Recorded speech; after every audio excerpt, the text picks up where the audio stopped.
This is Deep Dish Conversations, a series in which I, Jerome Moore, sits down with prominent figures in Nashville, Tennessee to talk about social issues over amazing deep dish pizza. Deep Dish Conversations models how to have conversations about deep issues around racism, housing, policing, poverty, and more. Plus, you will get an idea for where to get your next slice of pizza from. Thanks for tuning in, and I hope you enjoy Deep Dish Conversations.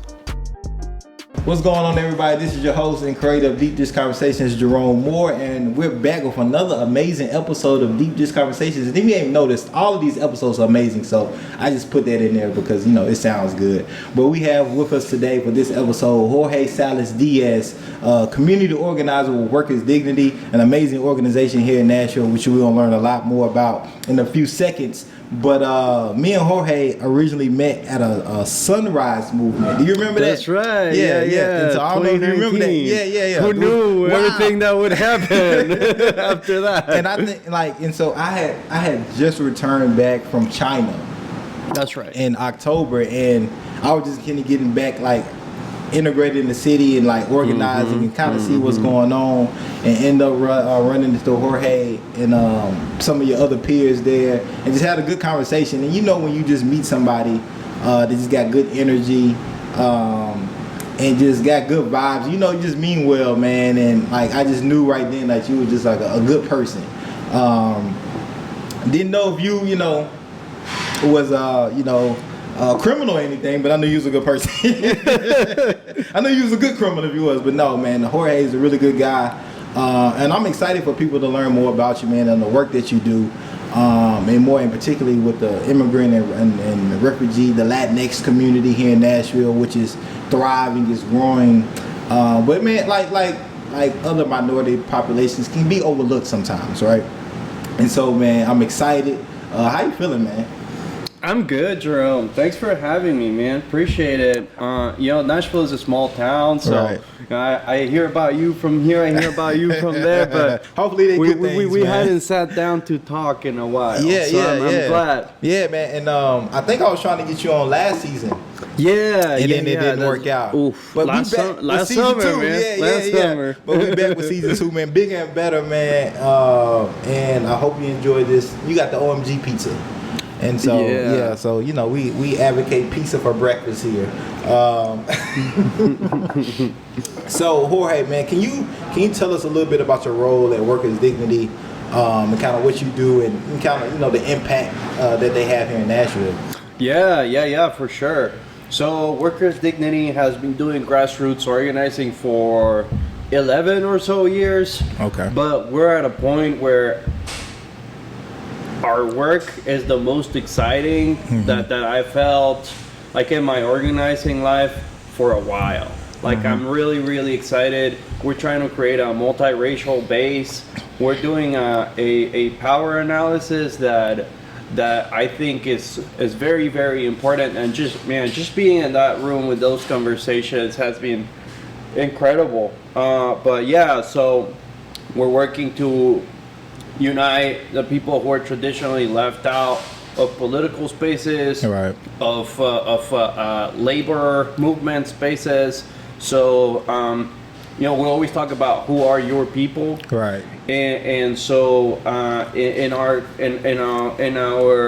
organizing home at Workers Dignity, we have the construction campaign, because our people are construction workers.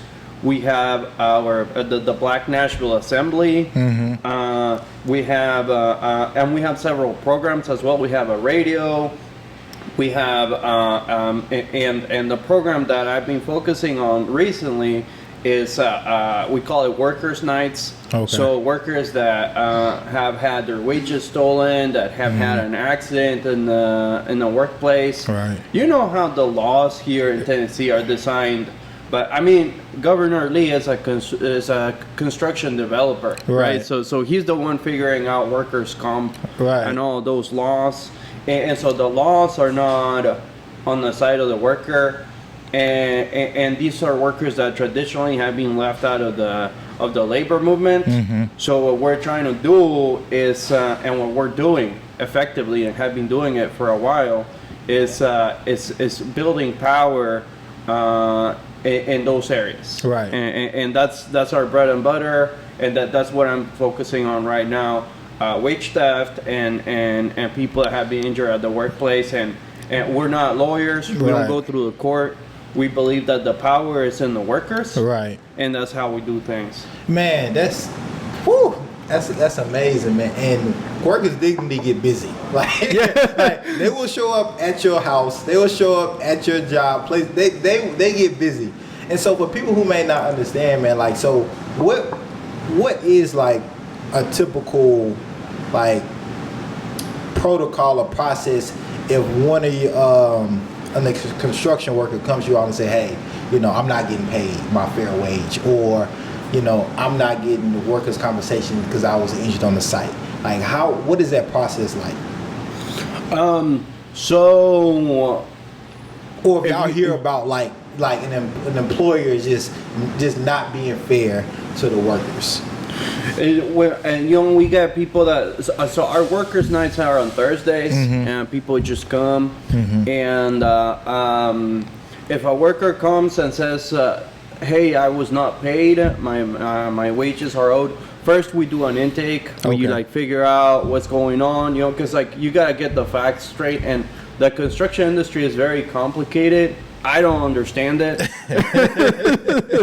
But so you have a worker working for a subcontractor who's working for a contractor who's working for a general contractor. Right. So first is figuring out what's really going on. Right. And trying to understand who has the power to pay that worker. Right.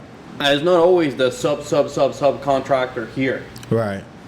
So our power analysis is, this contractor that paid a contractor, that paid a subcontractor, that paid a subcontractor. Right. That dude is responsible for everyone working on that site. Right. Because the reason why that structure exists is so you don't have to make yourself responsible, right? There's a million little companies that come in and work, and then they skip town and don't pay the workers. Right. And that's why construction is so cheap here in Nashville. Yeah, man, the amount of codes of regulations that they skip in the process is terrible. So this dude all the way to the top is benefiting from the work of the little guy. Right. And then it's gaslighting them. Right. It's like, oh, it's not my responsibility that they didn't pay you. Right. No, it is, because it's a structure that you created that facilitates wage theft. Come on. We got the most important part, the pizza. Yeah.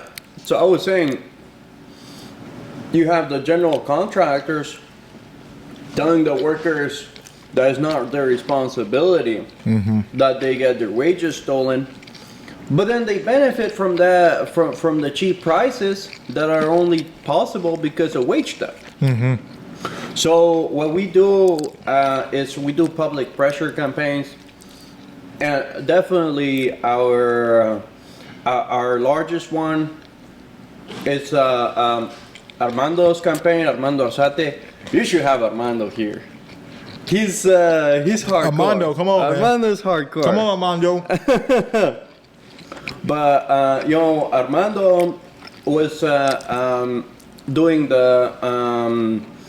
doing construction at him and his crew were doing construction at the Vanderbilt Divinity School back in 2019, and they owed him something ridiculous, like $70,000, something like that. Vanderbilt did. Or the contractors were Vanderbilt. The subcontractor. Okay. Yeah. And what ended up happening in that case is like, who has the power to pay Armando, right? That's usually not the dude that hired him. Right. I mean, in that case, we went to the top, the general contractor, who's still pulling funny shit everywhere. Right. And to Vanderbilt, and Vanderbilt.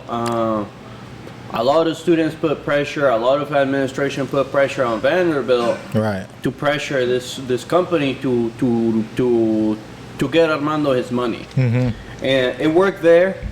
Then they had the same issue, and they had Armando and his crew had a pending payment for some cement work at McMurray Middle School, which is a Metro Nashville Public Schools. Right. And that's still going on. That was also like very large amount of money. And Armando paid his crew, right. and like for that he had to like pawn everything, even his car. Wow. And MNPS still hasn't compensated him. No, it's still a battle. It's still a battle. Speaking of battle, where's the house? Where is Dr. Battle? Dr. Battle. Oh yeah, no pun intended. No pun intended. What is Dr. Battle's position on this, or has she made any kind of official statement about this? There's several people at MNPS that want to help Armando. Right. Dr. Battle. Okay. The board. Right. There are some people on the board that want to help him. There are others that don't. But we haven't seen progress. Right. So how long has this been going on? 2019. This has been happening since 2019. Yeah. Wow. So if y'all really do mean that you want to help Armando, get him paid. Right. Yeah. It's like it's a middle school that is majority immigrant, right. Black, Indigenous, and Latinx, and those kids are just walking on top of like stolen cement. Right. And what's that teaching them? That could be like their parents work construction. Mm-hmm. Like a lot of them. Right. Like a lot of them experience, a lot of their parents experience wage theft, and it's just a rough reality for the kids. Right. That's been really like shows like how these like public pressure campaigns can really build power. Right. Even if like we're still fighting that case. Right. It's generated a lot of power in our base. Right. And that's another thing. Like all of these campaigns are worker led. Right. So the board of education, the National Board of Education, was like, oh, Armando, like they're manipulating you. Wow. They don't really know right. that it's Armando running this shit. Right. Like Armando says where we go. Armando calls the shots. Armando picks the targets. Right. Like we do talk about it because we move as a group. Right. Like we move as a community. As organizers do. Yeah. But it's Armando calling the shots. Right. As he should. And I think that's what's like most inspiring to me about workers' dignity. Mm-hmm. Like we really center the worker. Right. We don't take that agency away. We don't say we're here to save you. We're here to call the shots. It's like we're here to give space for you to do all of that. Right. And that works because there's more workers that are there to support. Right. If it's just like me and another organizer at an action, nothing happens. Right. It's really the workers. Right. The people that are being affected the most. Mm-hmm. That's right. As it should be in organizing and building power within those communities. And so, if you're not available, or if you're sick, or if you're out of town, or what have you, things can still move on because. As an organizer, your job is to promote leaders, develop leaders, encourage leadership within the people in the community, man. And like I said, workers' dignity, they get busy. There's no playing around, and they will show up at your front door, literally. If harm is being put on the people that you all are trying to advocate for, man. It's so much. This is really deep. I like, cause I'm learning a lot while I'm exploring and kind of what workers dignity do too, but especially from just like wage stuff and things like that, because I don't think many people understand how frequent this is, especially if you're not in it, right? And most people say, man, how can people steal money from you, like from your job? But it's happening every day.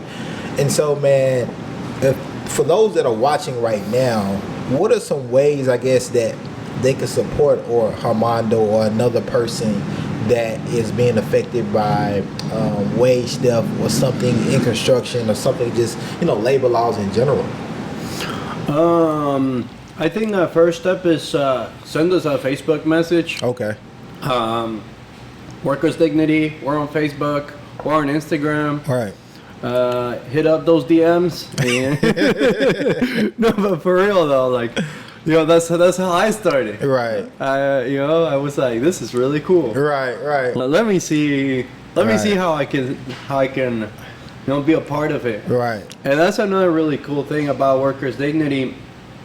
Our class analysis is, you know, this movement is for everyone. Right. Like outside of the capitalist class, if you work for a living, Right. then you're working class. Right. Now we do center people who are excluded from that. Right. You know, like indigenous people, black people, Right. Latinx people, and those that are most affected Right. by capitalism. Right. But you're working class, you have a home. You have a Right. home at Workers Dignity, or you can have one. You can't have one. Man, I think you brought up a good point, which I'm curious in. How did you get started in this work, man? What inspired you to get in organizing and wanted to build power in community?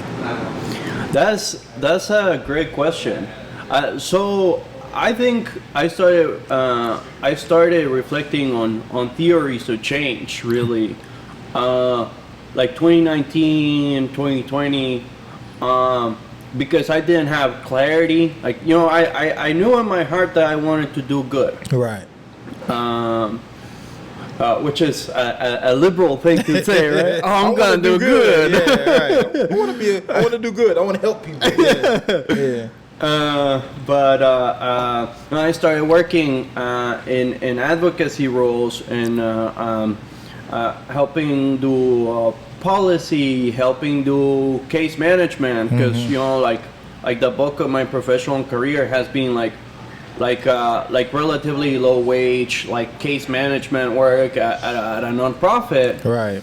And you know, like then I started thinking, okay, so I'm a case manager. I'm like helping these at the time I was helping people that had housing issues. I'm helping people who are tenants who are being evicted, or I'm helping people who need to file bankruptcy. But it's just overwhelming. The amount of people that keep coming to you Right. is far more than like the organizations here in town are prepared to help. Right. And no wonder, right?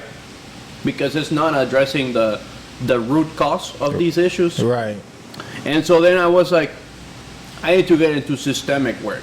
And I went to do what I thought was systemic work, like through policy. Right. And through other means, through electoral means. Right. And I realized that through electoral means, but I meant more like top-down electoral strategies. Right. And that still face some of those issues where you're the one here helping the little people here. Right. And at the end of the day, it's misguided because you have no leverage. Right. I mean, if you're a policy person, not trying to talk shit. We need good policy people. Right. Because I mean, like you're a grassroots organizer. You don't necessarily have all the knowledge about what's going inside. Right. We need someone with eyes there. Right. Right. Exactly. But just policy is just begging, man. Right. Like you don't have leverage, especially in a state like Tennessee that is so extremely fascist. You don't have leverage. Preempted anyway, so yeah. So and what's the leverage of the workers? Their labor. Right.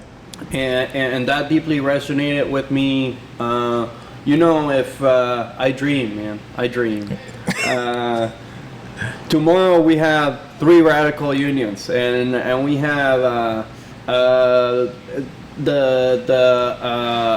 service workers downtown, Right. and the medical workers at Vanderbilt Medical Right. Center, Right. and the construction industry wide Right. group that is like a radical union. It doesn't matter who's in city council. It Right. doesn't matter who's in the state. We say you're gonna change the zoning law, and we're gonna shut down the city. Right. And I think that's what we're working towards. Right. It's a modest start, and like this is not to say that we're married to a specific type of organizing. Right. Right. Because there are other means to achieve that, right? It doesn't have to be a union. Yeah. But it has to be people power. Right. It has to. And multiple methods can all exist at one time, Mm-hmm. And so, which I think is necessary, I agree. Yeah. And so, no, but I'm also on the mindset of like the powers and the people, and I personally don't have much faith in government. Yeah. The same people that kind of perpetuate the harm of people to also fix their problem. That generally doesn't happen, or it doesn't happen rapidly, and so it takes radical movements, which may not even really be radical, but just necessary like movements to happen where the people really just put their foot down, and like it's more of us than them. At the end of the day, always to really just say, okay, like we're just not going to go to work. We're going to just stop building, or we just not going to like kids are just not going to go to schools until Armando get paid. Like those type of things, I just think for government and government officials to take the people serious, like those are the lengths we must be willing to go, in my opinion. And when I look at workers' dignity in the things that you all do, like I'm gonna keep saying this: worker dignity gets busy. That's gonna be a slogan in the episode. Worker dignity get busy. So I really appreciate that, man. And I think you all do a lot of stuff, or a lot of actions, and radical actions that many organizations in Nashville just don't do, and kind of try to be more friendly, and don't call out people. And I always like to echo this: we're not mad at individuals a lot of times. It's not the person. It's a systemic perpetuation of harming people that they represent. It's like you don't have to be a part of it. Like you can make a difference as a council person, or as the mayor, or as a police chief, or except any particular person that has decision making power. You don't have to go along with the system that you're employed by has been doing. You could change that. It can start with you. Some of them, try to make, the genuine efforts to do that, and some of them just kind of keep rolling with the punches, man, which is unfortunate. But that's why we need organizations like Workers Dignity and organizers like yourself and others to keep putting that pressure on and keep showing community like that is like we all have power, and power is dynamic, and they don't all have to look the same way, but we all have it, and you just have to recognize it. Yeah, you have me thinking two things. One, the comment that you mentioned about how government perpetuates the harm. Man, I'm just thinking about this Andrew Delkey plea deal.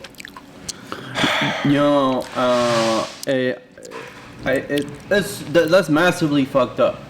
And that's one of the things that I'm really proud to be here. Is then that he had to go to trial. What? No, not even no trial. accountability Wow. whatsoever. Right? Wow. But I am proud to be surrounded by these incredible organizers, black organizers who are fighting that like. I think that's the most like visceral state repression that you can imagine. Right. Right. Like this, Right. the state is like literally killing people, and then the people responsible just go like get away with it. Right. Right. And whereas like I want to name it, like black communities are disproportionately affected by that. Right, for sure. And that's another thing that I really like about us is that we're building a multiracial movement. Right. Where we know that we are oppressed in different ways. Exactly. But we want to band together. You know, it's not like another thing is it's not like my issue is more important or your issue is more important. Right. It's like we're building power. Right. And I'll be honest, that's been difficult because there's a lot of internalized anti-blackness within the Latinx community. Hey everybody, this is your host and creator of Deep Dish Conversations, Jerome Moore, and I know you're enjoying this episode that you're watching currently. Make sure you hit that notification button and hit subscribe so you won't miss any of these amazing episodes. I appreciate y'all. Thank you for all love and support, and continue watching the episode. I'll holler. I was going to ask you about that. Let's talk about it.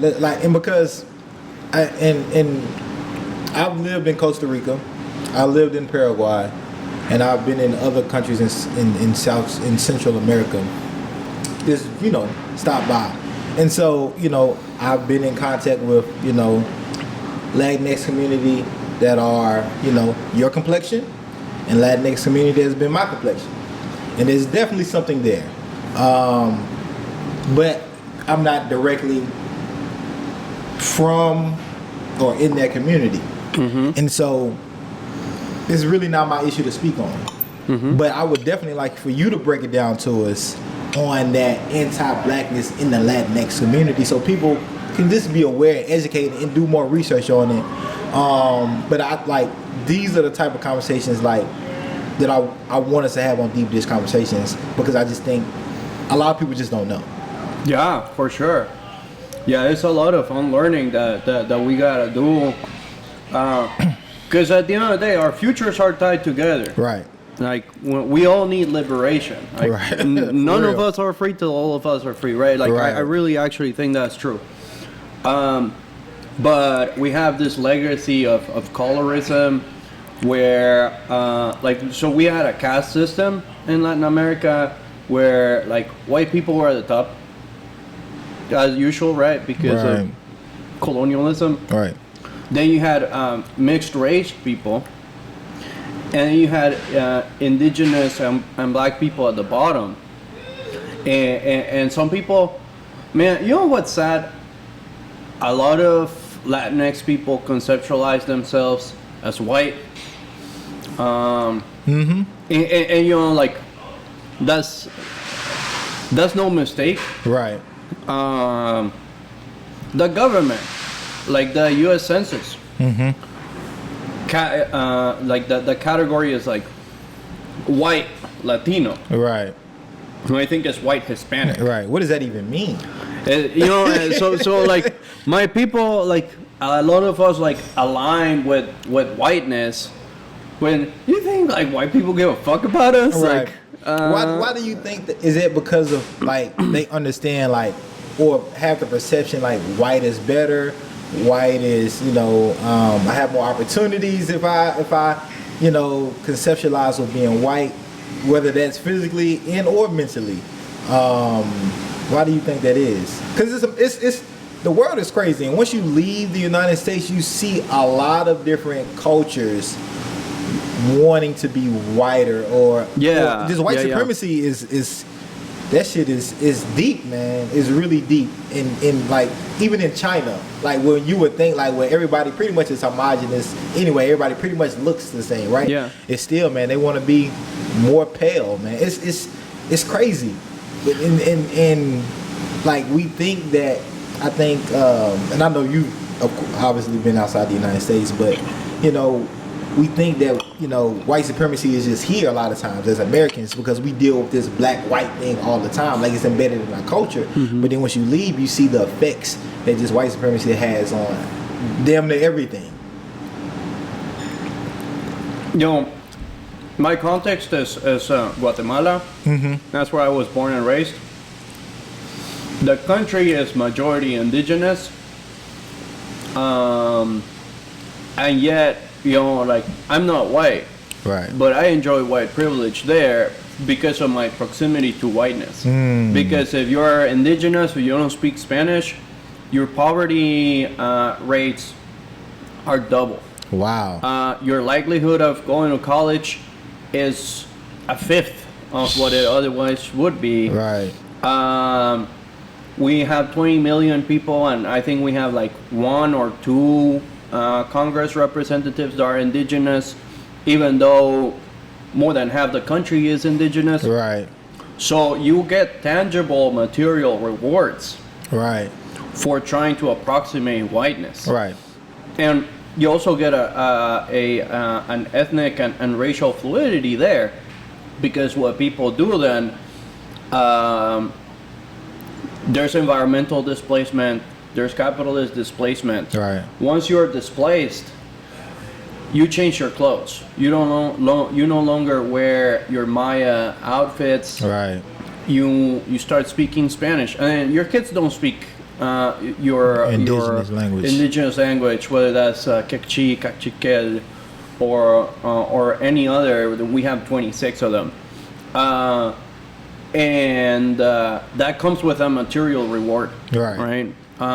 So I think when we talk about race, at least in my context in Guatemala, it's it is embedded in an economic structure. Right. And once we leave because we're displaced, Right. We reproduce that shit here. Right. And I'm so grateful for the black community who has a commitment to stay with us, Right. to move with us. Right. And I think it's really beautiful that we're trying to have this multiracial movement. Right. Even though like my community has shit to unlearn. Right. Right. And what are some ways that the Latinx community is helping learn or unlearn some of those things that is promoting white supremacy? Yeah, for sure. Well, one is political education, right? I don't think that this can be done like standing by itself. Right. You just go to people and you're like, let me talk to you about this. It tends to be not as effective as when you're moving together towards something. Right. So definitely political education within our movements, and that's not just workers' dignity who's doing that. I don't want to claim credit, man. Like, we got to do better too. Right. Everyone has to do better. Everybody is growing and trying to do better. For sure. But I think the mixed movements, including X, I think that they're developing an analysis of like what it means to be Latinx, that includes that legacy of colorism, of racism, and things that undoing that is crucial to our liberation. Right. But yeah, man, that's where we're at, and I'm excited for. And I'm glad y'all addressing that, man, because again, like as somebody who's lived, outside the United States for a significant amount of time. Yeah. Like lived. These are things that you see, you hear about. When I was living in Paraguay, man. In Costa Rica, nobody thought I was American, right? Initially, like nobody thought I was American. They was like, "Oh, are you Afro-Brazilian or are you Cuban?" Or even in Costa Rica, because they have the Caribbean side, and because of the transatlantic, slave trade, right? We was all the Americas and stuff. Like, so they never like seen my blackness or just seen me as American, but they always say, "Oh, you must be from here or some other Latin community," and which was initially, which was like you get one kind of energy if they think that way, but once they found out, oh, okay, you're a black American, that's a little different, than maybe being a black Cuban or being from the Costa Rican, like being black Costa Rican from the Caribbean side, or being Afro-Brazilian or something like that. So like I've always noticed it, witnessed it, but again, like I can only have so much like knowledge of it, because I'm at the end of the day, I'm American. At the end of the day, and I can talk and have these conversations, but I don't. Once they find out I'm American, like I don't live, that experience of being, a Black Latino and what comes with that. And so I'm really excited and happy and glad that those conversations are happening here in Nashville, and you all are making people aware and educating people to the best of your ability, so we all can grow and be better and let it know that it's a thing, right? So this is amazing, man. That's awesome, especially with just from my broad experience. Like, I know how important that is. Like, and I know how deep that runs. And for you all for you personally, just look it in the face and acknowledge it. Like, this is a thing. This is not fake. This is no Malene. There's a difference between treatment and how some of my own people, my own community, identify as a white person. And then even if you don't, they're still like, oh, my indigenous brothers and sisters, our Black Latinos, still get treated differently. We need to address that and be in connection and be in power and help them build power so they can also be liberated. Man, is the grace of the Black community and a commitment to move together with us. Because I would have totally understood. Because it's been a rocky path, right? Right. I would have totally understood if they been like, nah, fuck y'all. Like, we're out of here. But they're here, and and I think that's really big. There's also other barriers, not nearly as big, but other barriers to multiracial organizing. Right. One of them is language justice. My people don't speak English. Right. At least most of them don't. And there's definitely a class difference between someone that speaks English and someone that doesn't. Right. Not always, but most of the time. And so centering language justice and the fact that we speak many languages has also been... and we're in the South. And we're in the South. And we're in Tennessee, so, we haven't been big components, like, policy-wise on, like, it's always been English first, that type of thing. Yeah. And so... Yeah, and I tell you, man, one of the first things I realized, again, a lot of you may not know, but I was a Peace Corps volunteer, and that's when I had my first abroad experience, right? And I lived in Paraguay, which is in South America, right below Brazil, small country. Look it up, Google it. It's a hidden gem. It's a hidden gem. But I didn't realize until then how difficult it could be for other immigrants and refugees coming to the United States. Simply just language barrier. Because I went there, I knew hola, como esta, adios. Como te llamo? Like, I knew, me llamo Jorge. I knew I was novice level, right? And so when I came back, man, one of the first things I did was I did like ESL, man, because I had a like real life like experience of like what language barriers could do. You could be a doctor, but if you can't speak the language, you end up being a janitor, or you end up being something that is below your educational level or your ability, the skill set that you have, just based on language, man. So that's good to hear that there's a thing such as language justice, man, because like I know firsthand, and it's no joke. But I think, again, many of us who may not have been exposed to have to experience that as Americans maybe don't understand maybe how difficult it is, how depressing it can be, but then challenging, like just because I don't know the language, I really can't be my full self and use my full skills that I've been able to garner maybe in my home country or elsewhere, but because I really just can't speak English, I have to do something that's maybe less of myself. Yeah, like you see it in organizing, right? You really have to center that language justice to be able to ensure that people don't miss out on a lot of stuff. And that stuff is complicated by the fact that Latinx doesn't necessarily means that you speak Spanish. Right. We have a lot of construction workers coming from my country, from Guatemala, who are being displaced. Man, that connection is also very important. They're being displaced because of a combination of climate change and and capitalism. Right. You know, like these mining companies and African palm plantations destroying their environment. They come here. They don't speak Spanish. They speak Quechua. Yeah. So like that's and we don't have interpreters. Right. but that's like in Paraguay, man. They speak Guarani. Right, Maestra ba por la puerta. That's kind of what it sounds like. And they only speak it in Paraguay. And so, if you're Paraguayan, and it's similar, I think, to Guatemala. Once you get kind of, I stayed in the community in Iturbe where it's kind of like mixture of like urban and countryside, but they really enjoy speaking their indigenous language. Right, it's a beautiful language. And so, me trying to learn like both languages, like let me stick to Spanish. I know I can use this, right?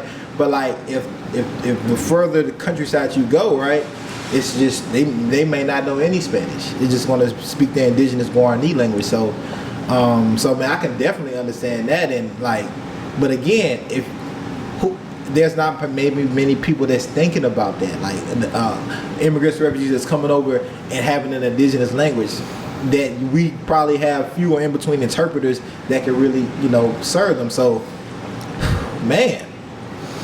Yeah, that's powerful, man, and I hope people that may be watching this, if you are, having that barrier, like you could reach out to Jorge or Workers Dignity and some of the things that they're doing. Yeah. And we also have next week we're having Voices de Nashville, Voices de Nashville. Oh hell yeah! So we have them, and so it's powerful what they're doing, and the ladies in the Latinx community are doing, trying to like use the language that they have and build power to help other people be Spanish teachers and things like that. Man, I'm excited. Yeah. I'm excited for that episode. Being following. Y'all check that out. That's coming soon. But man, this is like, I hope y'all getting these gems, because you can't get this nowhere else, man. Especially around organizing. I feel like, especially when we talk about this language, just like and I think you're one of the best persons to be able to explain it and break it down way better than I could have. And you're in that community, man. So I appreciate that. But I want to get into some hot topics here in Nashville. Oh, let's do it. Let's do it. Some hot topics here in Nashville. One of the things, man, I've been, like I said, Workers Dignity Get Busy, that I've seen you all on, man, is this with this South Nashville housing tenants, man. Can you talk more about that and kind of what's the progress of it now and what's happening? Is it the Mosaic? That's right. Apartment complex. Yeah. And so, what's happening with that, man? So, workers are not just workers, right? They're whole people, and that means they live somewhere. They're embedded in like other social structures. And that's maybe like, I think that's true, but that's theorizing. What really happened, man, was that no one else was available to respond. 'Cause, like we're all mad busy, right? Like there's like a handful of organizers trying to build power in this state, right? And the repression here is massive. But in any case, these tenants got a call, and the management at Mosaic Apartments said, and on a Friday, they told them you have to be out by Monday, or else. And this is a community that has lived there because you don't need a social security number to live there, and like that's why they live there.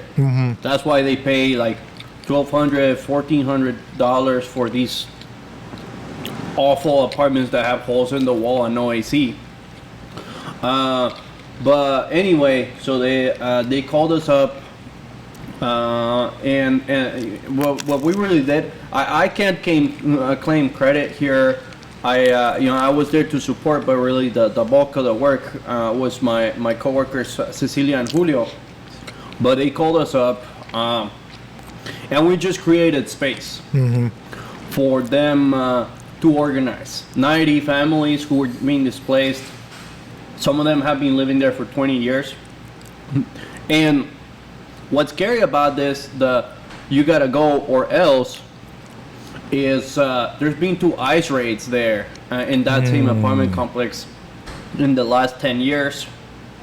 management is always calling the police on tenants. Like, if you ask for repairs too much, they call the police. Wow. If you're trying to talk to management, they call the police. Wow. And now the people, like, couldn't find anywhere in 3 days. On a weekend. Yeah, like who can respond that quickly? Like even if you have the financial means, like finding housing in Nashville that's a feat in this. Like that's Yeah. like Thanos will have a hard time trying to find housing. Like I just and that it's crazy. Yeah, no, and what was the reason? It was just like what was the reason for them to get that notice that they had to be out in 3 days? It's just oh man, the games that these bastards played are wild. So they get that call, which is totally illegal too. right. Because but the excuse that they gave was that there was some flood damage from a flood that happened in March. Okay. Mind you, this is in May. Right. So it's been months. Yeah, 3 months. And they're like, oh, it's dangerous for you to live there. Like the building it's uninhabitable. You gotta leave now. That was the initial story. But after the tenants organized and started pushing, turns out it was a bunch of lies. Right. First they said, oh no, actually, we're gonna respect the law. We're gonna give you the 14 days that we're supposed to give you. And I think $1,500 for your troubles. They thought it was bullshit. The tenants thought it was bullshit. They kept pushing, man. Then and this was the management company. And meanwhile, there's like media stories coming out about this everywhere. And then the owners of the apartment complex, an investment firm based in Chicago and California, got a hold of this. And so the founder and president of this company flew to Nashville to have a town hall with the tenants. And at that town hall, he said, this was a misunderstanding. No one's getting evicted. Everyone gets to stay. And we're going to give you 2 months of rent for your troubles. Okay. The tenants at that point, the tenants had organized. They had demands. Right. Because, like, this place, man, is like crawling with rats. Right. With no AC in the middle of the summer. Right.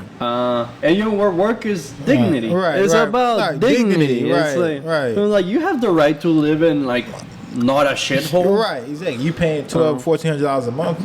You damn right. Yeah.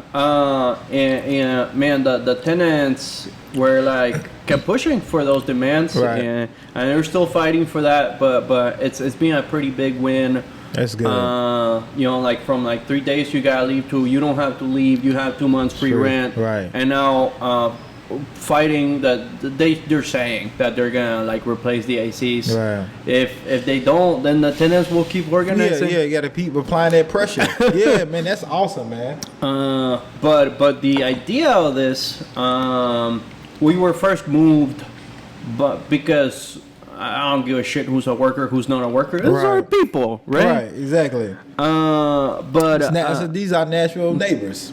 But we started thinking, 70% of these tenants are construction workers. Right. They're the ones building this city. Right. And then they're getting pushed out of it. Right. In like the worst ways possible. Right. So we're trying to, because we don't have a lot of staff. Right. It's really, we don't have a lot of staff, and we're doing a lot of stuff. Right. I'd love to talk to you about the participatory democracy project that the Black Nashville Assembly is doing. Yeah. Some cool shit. Yeah. But and then I'm like over here like doing the workers' nights with wage theft and all of that, and then we have our co-director Cecilia and the other construction organizer Julio, and then we have the Black Nashville Assembly, who right now is Erica and Maxine, and then we have our admin people, and that's it. So we're make sure y'all support Workers Dignity. Yeah, please do. Please donate, do whatever y'all can do. So right now we're trying to figure out how we're going to put forth that vision of tenants and the construction industry, both sides of the same coin, right? And really how like the fight for our city, right? Because if our people are not here anymore, man, what's the point of organizing in Nashville? Exactly. And yeah, I mean, and it is black people, it's indigenous people, and Latinx people are getting run out of this town. That's a fact. That's a fact, man. We gotta get the Black Assembly on here. I'm about to make a call. Oh, please do, please do. Get a real round table going on, man. To finish up, Jorge, man, because we could talk all day, man. Yeah, seriously. We could talk all day, but I wanna leave the space for you to, man. Anything else you want to say to the people that's watching, man, about how they can either continue to support Workers Dignity or just information that's going on within the immigrant, refugee, Latinx community that they should be aware of, and and just speak to the people, man. Yeah, for sure. Man, what I want to drive home is we're all the working class. If you work for a living, you're working class, and you have a space at Workers Dignity. So the members of Workers Dignity are people who are part of our campaigns. People who are construction workers, people who are black are building political power. But if you're not a member, and by the way, I'm not a member. I'm not a construction worker. I'm not black. Right. You still have a home here because this is a working class movement. Right. And we have a structure. We don't have volunteers. Right. We have compas, which means comrades in Spanish. And a lot of our infrastructure is supported by people who are not members of our campaigns, who are working class, who believe that like our liberation, collective liberation is tied together. So it doesn't matter if you're a construction worker or not. It doesn't matter, as long as you're working class. You have a space here where you can grow, where you can learn how to organize, where you can be deeply embedded in the work, because there's more work than there are people doing it. Right. And so yeah, just hit us up. Like if you feel moved. How can people get in touch with you? It might be somebody that's watching this that may want to invite you to speak more about some of the things that you're building. I know you're in law school too, right? I'm about to start. Yeah, I'm about to start. Yeah. So get him before he gets extra busy. So how can people reach you via Instagram, Twitter, or? Yeah, man, totally. I'm young, but I'm an old soul, so I use Facebook a lot. What's your Facebook? How can they find it? Yeah. I'm the only Jorge Salles Diaz there. Okay. So you just type my name, you'll find me. Man, look, Jorge, man, I appreciate your time, man. Gracias, amigo, por siempre, for all your time, man, and just, man, like, yeah, I appreciate all the work that you're doing for the entire Nashville community, man, and especially for the Latinx community, man. No, gracias a ti, Jerome. Man, I hope you enjoyed the pizza, man. It was so good. It was so good. You were so right, though. I couldn't have finished that. All right, well, look, we appreciate y'all for tuning in to another episode of Deep Dish Conversations. Keep checking us out, subscribe, and all that good stuff. And Jorge, man, appreciate it, man. Appreciate you. Thanks for having me. For sure. For the pizza. Oh yeah, that's why people come, and they come for the pizza. They don't really come for me. They come for the pizza. But all right, man, I appreciate it, man. That's a wrap.